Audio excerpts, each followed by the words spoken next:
na mwanangu Diana. Mimi ndo shangazi wa taifa. Maneno ya ndoa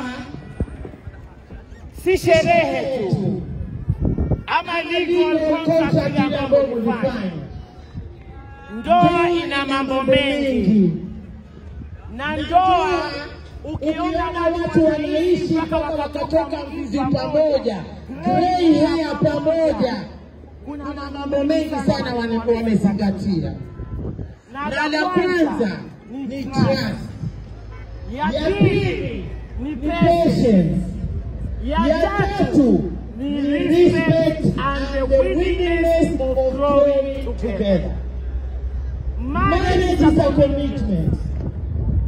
Sio kuitana tu waidaji ama kuangaliana tu masura na nini. Weupe ama urembo unafai. Huyu mpende kwa roho yako, usipende kwa umbo lake. Umbo linafika mahali lina shrink. Mimi nakumbuka mamangu na babangu wakanizaa nyashi, lakini nilofina kwa sababu wakati ukwenda. Kwa hivyo mimi nataka nikwambie, usimwangalie kwa umbo, muangalie kwa nafsi yake na roho yake. Huyo Diana ni mrembo, ukawaacha wote hawa ukamwona yeye katika ngambo ya pili. Sisi hapa Kilifi tunasema tunashukuru, tumepata msichana mrembo. Kai umetuvisha nguo. Diana, simu ya mumeo ni kitunguu.